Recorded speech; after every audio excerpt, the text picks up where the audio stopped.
మదిర్ గ్రామంలో ఆ gas company సమస్యనే కాకుండా ఇంకో సమస్య ఇక్కడ మైనింగ్ సమస్య తలెత్తింది.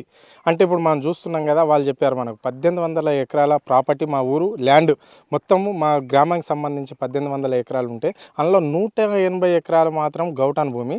ఆ గౌటాన్ భూమిలో మాత్రం ఎవరికి పడితే వాళ్ళు అధికారుల మరి దీని అంటుండి ఎవరు చేయిస్తారో తెలియదు, కానీ ఇక్కడ నుంచి మట్టిని మాత్రం మైనింగ్ రూపంలో ఇక్కడ నుంచి తరలించడం అనేది జరుగుతుంది. కొన్ని వేల డబ్బును ఇక్కడ అధికారులు సంపాదిస్తున్నారా లేదంటే ఇక్కడ రాజకీయ నాయకులు సంపాదిస్తున్నారా అంతుపట్టడం లేదంటున్నారు. ఇప్పుడు మనతో పాటు గ్రామానికి సంబంధించిన గ్రామవాసులు ఇక్కడనే ఉన్నారు. ఇక్కడ ఎంపీటీసీ కూడా ఉన్నాడు, ఇక్కడ సర్పంచ్కు పోటీ చేసిన అనిల్ కూడా ఉన్నాడు, చాలామంది ఇక్కడ గ్రామస్తులు ఉన్నారు. వీళ్ళని అడిగి తెలుసుకునే ప్రయత్నం అయితే చేద్దాం. అన్న చెప్పండి అన్న, ఏంటి మరి పరిస్థితి? ఇప్పుడు ఎన్ని సంవత్సరాల నుంచి మైనింగ్ నడుస్తుందన్న? ఇవి కొన్ని ఊర్లకి మనకి సిసి రోడ్లు వస్తే ఇవి కొన్ని మంటి తీసుకుపోయి సైడ్లకి వేస్తుంటాం. ఒక చిన్న ఇల్లు కడితే ఈ రోడ్లు కంప్రమైజ్లా ఊర్లకి ఇడ ఇస్తుంటాం. गांव वालों के लिए चुप थोड़ा रोडों के लिए सीसी रोड के साइड में डालने के लिए अभी तक इस्तेमाल कर रहे थे. अभी जो कांग्रेस गवर्नमेंट आ गया, जो ये हमारा हिस्सा है यहाँ का पूरा, ये हाफ आधा एकड़ कुछ जमीन मट्टी गई थी. ये 3 महीने में है ना, ये पूरा 4 एकड़ 5 एकड़ जमीन खोदी है. ये हम लोग आके अब से न 2014 से हम लोग इसके लिए लड़ रहे. ऑलरेडी ये 80-60 एकड़ 40 एकड़ एक को बेच दिया एडवोकेट को, सत्यनारायण बोल के एडवोकेट को. ये वो बोर्ड जमीन ऑलरेडी सत्यनारायण एडवोकेट को बेचे, और 16 एकड़ सामने वो कोहिर वालों को बेचे, कोहिर वाले और एक को बेचा. उसका रजिस्ट्रेशन कैंसिल करा दिए. हम वक्फ बोर्ड का ज़मीन है, ये बेच नहीं सकते बोल के वो कैंसिल करा दिए. और इसके लिए भी इतना करे. अभी सर्दियाँ थोड़े दिन से सर्दियाँ बढ़ गए थे, हम लोग कोई भी रातों में नहीं है. खाली 2-3 महीने में देखिए आप पूरा 5 एकड़ उतना ज़मीन मार दिए. पूरा ये ज़मीन आज का वैल्यू है ये पर एकड़ 1 करोड़ रुपए. हम वो ज़मीन इसलिए रोके, हमारा गांव के लिए कुछ बड़ा कंपनी आएगा, कुछ बड़ा कंपनी आके कुछ हमारे गांव वालों को काम लगेंगे. कंपनी गिरी तो इंडस्ट्री लाया तो हम वो समझ के रोके. मगर ये ज़मीन जो यहाँ का मुतवली है उन्हें पूरा ज़मीन मट्टी बेच के ज़मीन को नाकारा कर दे रहा. ఇప్పుడు ఈ గ్రామానికి సంబంధించిన సర్పంచ్ ఉంటాడు, మళ్ళీ వార్డ్ మెంబర్స్ ఉంటారు, అధికారులు ఉంటారు, వీళ్ళందరూ కూడా ఏం పట్టించుకోరా మరి ఇంత జరుగుతుంటే? ఇవి సర్పంచ్కి అందరికీ తెలుసు. సర్పంచ్కి ఇవి ఏం విషయంలో ఆయన ఏమి చెప్పడు. ఎందుకంటే వాళ్ళ సొప్పటి మంది కొడుతున్నారు ఇవి మన్ను. సర్పంచ్ దగ్గర ఉన్న వాళ్ళు వాళ్ళే కొడుతున్నారు, వేరేవాడు ఎవరు బి కొట్టాకొచ్చినారు. సర్పంచ్ దగ్గర కూర్చుంటున్నోళ్ళు తినేటోళ్ళు వాళ్ళే చేస్తున్నారు. ఇంత మైనింగ్ జరుగుతుంటే మీరు ఎప్పుడన్నా పోలీస్ అధికారులకు కావచ్చు, ఎంఆర్ఓకి కావచ్చు, వీళ్ళందరికీ ఎప్పుడన్నా మీరు కంప్లైంట్ చేయడం అనేది జరిగిందా? మండల్లో కంప్లైంట్ చేసినాం, ఆడియోలో కంప్లైంట్ చేసినాం, మళ్ళీ కలెక్టర్ మేడంకి గిటా ఇచ్చినాము. ఒక సాయిరామ్ అని ఒక మైనింగ్ ఇన్స్పెక్టర్ వచ్చినాడు, కలెక్టర్ దగ్గర అప్లికేషన్ ఇస్తే పొద్దుగాల వచ్చినాడు. వచ్చి నాకు ఫోన్ చేయండి, నేను మీరు ఇక్కడ బండ్లు లోపట వచ్చినప్పుడు నేను ఫోన్ చేయండి, 1 గంటల సంగారెడ్డి నుంచి వచ్చేస్తా, వచ్చిన తర్వాత వాళ్ళకి లోపట ఎత్తాం, మీరు మాకు సహాయకరం చేయండి అన్నాడు అని పోయినాడు. ఇప్పుడు దాకా వాడమనే ఫోన్ ఎత్తనకొచ్చినాడు.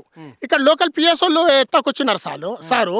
వీళ్ళు ఇక్కడ వచ్చిన తర్వాత ये लोग हम यहाँ पे आते लोग क्या बोल रहे हैं मालूम है? अरे किसको बुला लो रे, मैं क्या लोड़े, किसको बुलाते, एसआई को बुलाते, किसको बुलाते, बुला लो बोल रहे. एक दिन वैसे हो गया तो मैं क्या करा, 108 को फोन लगा रहा, बोलता गाड़ियाँ निकाल के जब भागना चालू करे. तो क्या है, हमारे ऊपर ही डामिनेट डाल रहे वो लोग. కాంగ్రెస్ ప్రభుత్వంలో అన్ని పనులే లంచాలు పనులు అయిపోయినాయి. ఎందుకంటే మైనింగ్ వాళ్ళు ఏం చేస్తున్నారంటే, మనకు మైనింగ్ వాళ్ళకి ఫోన్ చేసినాం అనుకోండి, మనకు అరే ఇక్కడ నుంచి ఏరియా నుంచి ఫోన్ వచ్చింది, వాళ్ళకి ఫస్ట్ హుషారు చేసేస్తున్నారు వీళ్ళు.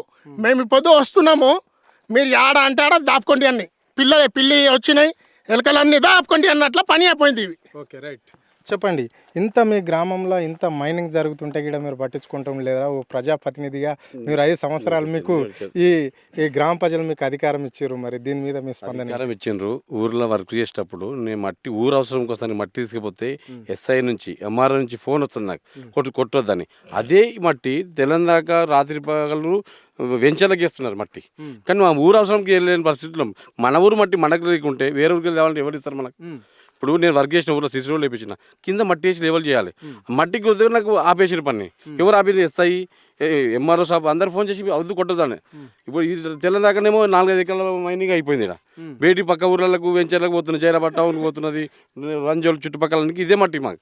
ఇప్పుడు మా అవసరం లేదని నేను అనుకుంటున్నాను. దీని అంట ఉండి ప్రభుత్వ అధికారులు నడిపిస్తున్నారని అనుకుంటున్నారా? 100% ఉంటుంది. వాళ్ళకి చెప్పినప్పుడు పట్టించుకున్నప్పుడు 100% మా ఊరు అవసరంకి ఏమో నాకే ఉల్టా ఫోన్ చేసినప్పుడు వేటికి పోయినప్పుడు వాళ్ళు పట్టించుకోవచ్చు కదా. మా పిల్లలు పోయి కంప్లైంట్ ఇస్తే వాళ్ళ మీద కేసులు పెడుతున్నారు. ఇది అన్యాయం జరుగుతున్నదని నేను అంటున్నాను. అంటే మీరు గతంలో చూసినప్పుడు ఇదే విధంగా ఉండేనా ఇప్పుడు, లేకుంటే ఓన్లీ ఈ సర్కార్ వచ్చిన నుంచి ఇట్లా ఉందా? ఇది ఇంతకుముందు ఊరు అవసరంకి వాడుతుండే అందరు కాంప్రమైజ్లా వర్క్ బోర్డు ఉన్నా కూడా మనం ఊరు అవసరం వాడుకుందామని అందరికి తీర్మానంతో నడుస్తుండే. ఈ గవర్నమెంట్ వచ్చిందంటే ఇంకెక్కువ అయిపోయింది, విడిగా అయిపోయింది. ఇది కనిపిస్తుంది కదా ఎంత కొత్తగా నిన్న మొన్న జరిగినట్టుగా ఆడుతుంది. మీరు అధికారంలో కూడా ఇక్కడ ఈ ఊళ్ళో ఉన్నారు, సో సర్పంచ్ ఉంటాడు, మీరు ఎంపీటీస్ ఉంటారు, అంటే వినండి చెప్తే సెక్రటరీ కూడా ఉంటాడు ఈ ఊరికి. అంటే ఎవరి అధికారం ఎవరి పర్మిషన్ తీసుకొని మరి ఇంత మైనింగ్ మీ ఊరు నుంచి మట్టిని లాకపోయేటంత పర్మిషన్ ఎవరు ఇస్తున్నారు ఇక్కడ? నైట్ ఎవరు వస్తారు అన్న? ఈ నైట్ వస్తారు, ఎవరు 2-3 వచ్చినా అనుకో, వాళ్ళు లాంటి 2-3 కొట్టినంటే వాళ్ళు భయపడి వెళ్ళిపోతారు. ఇది పొద్దున్న దాకా ఏం నడుస్తుంది, నైట్ నడుస్తున్నది. 12 గంటలకు రోజు 12-1 తర్వాత స్టార్ట్ చేస్తారు. ఆ టైంలో ఎవరు బాగా ప్రాణమే వాళ్ళకు ఉంటుంది. వచ్చిన అట్లా కూడా వస్తే కూడా వాళ్ళ మీద ఉల్టా కేసులు పెట్టారు. అది ఇంకోసారికి అంటున్నాం, ఇది అది బంద్ చేయాలి. ఇప్పుడు దాదాపుగా మీరు చెప్తున్నారు ఒకటే, దొంగ చాటున లాగేస్తున్నారు అని చెప్తున్నారు. లేదంటే కొంతమంది చెప్తున్నారు ఇక్కడ మాకు ఇన్ఫర్మేషన్, కొంతమంది హస్తం ఉంది, వాళ్ళు డబ్బులు తీసుకొని ఇక్కడ నుంచి పంపిస్తున్నారు అని. కళ్ళతో చూడనప్పుడు ఎవరు హస్తం ఉంది అంటున్నారు. అధికారులు కూడా సహకరిస్తున్నారని నాకు డౌట్. 100% మన కమిషన్ తీసుకొని పని నడిపిస్తున్నారని డౌట్ అంతే.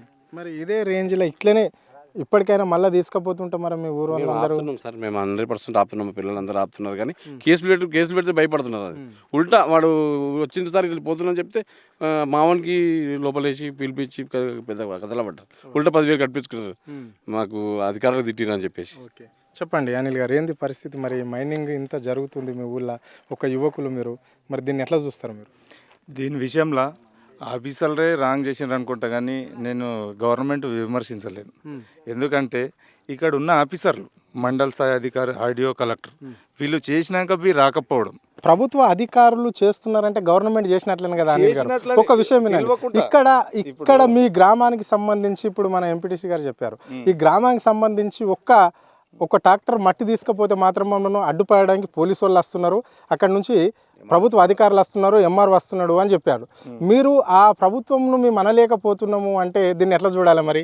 ప్రస్తుతం ఈ గవర్నమెంట్ ఏర్పడ్డాక కొత్తగా ఎలక్షన్ సర్పంచ్లు అవి ఏం జరగలేవు కదా, పాతల్లో ఆధ్వర్యంలో నడుస్తున్నదని ఇప్పుడు చెప్పిండు కదా, ఇందాక మోసిన్ చెప్పిండు కదా, ఈ ఆజుబాజులు ఉన్నోళ్ళే చేస్తున్నారు. అక్కడ సర్పంచ్ ఎంపీటీసీల కాలం కూడా అయిపోయింది. ఇక్కడ అధికారుల పాలన నడుస్తుంది.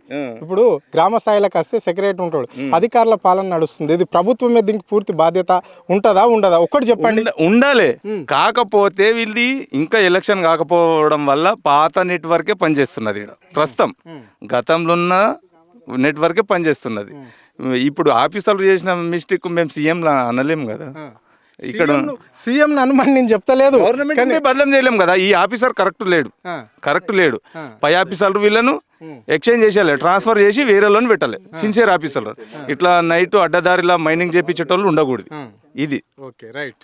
ఇది పరిస్థితి. ఇది ఇప్పుడు మనం ఈ ప్లాట్ చూస్తున్నాము, 5-6 ఎకరాలకు ఎక్కువగానే జరిగిపోయింది ఇక్కడ మైనింగ్. అయితే ఏదో ఇప్పుడు మనకి ఇక్కడ ఉన్న ప్రజాప్రతినిధులుగా చెప్పడం అనేది జరిగింది, మా ఊరికి సంబంధించిన ఈ ల్యాండ్ మా ఊళ్ళో ఏదో కొంచెం రోడ్ల కింద మేము వేసుకునే వాళ్ళం, అక్కడక్కడ గుంతలు పడితే మేము వేసుకొని చేస్తేనే మాకు అధికారులు మాత్రం మమ్మల్ని నిలిపేసేవాళ్ళు. కానీ ఇప్పుడు ఇంత మా గ్రామంలో ఇంతగానం ఎందుకు మైనింగ్ జరుగుతుంది? ఇక్కడికి వెళ్ళి మట్టి తీసుకుపోయి వెంచర్లలో వేయడం అనేది జరుగుతుంది. అంటే ఇక్కడ కేవలం అంటే ప్రభుత్వానికి సంబంధించిన అధికారులే, ఇక్కడ రాజకీయ నాయకుల అండతోటి ప్రభుత్వ అధికారులకు సంబంధించిన వాళ్ళు మాత్రమే ఇక్కడికి వెళ్ళి మైనింగ్ చేస్తున్నారు.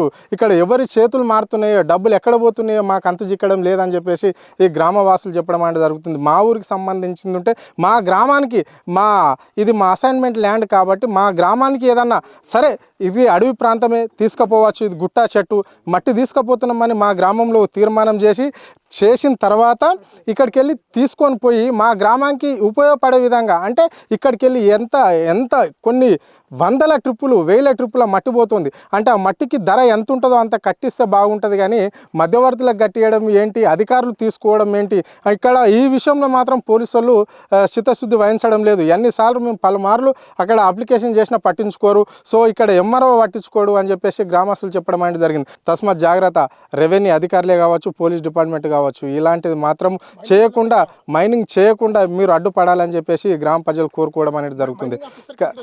మైనింగ్ ఆఫీసర్ కూడా చూసిన తర్వాత కూడా ఇక్కడ పట్టించుకోవడం లేదంటే దీని అంట చాలా పెద్దవాళ్ళే ఉన్నట్లు మాకు అనుమానం వస్తుందని చెప్పేసి గ్రామ ప్రజలు చెప్పడం అనేది జరుగుతుంది. కెమెరా పర్సన్ ప్రవీణ్తో అరుణ్, ఆదే టీవీ, హైదరాబాద్.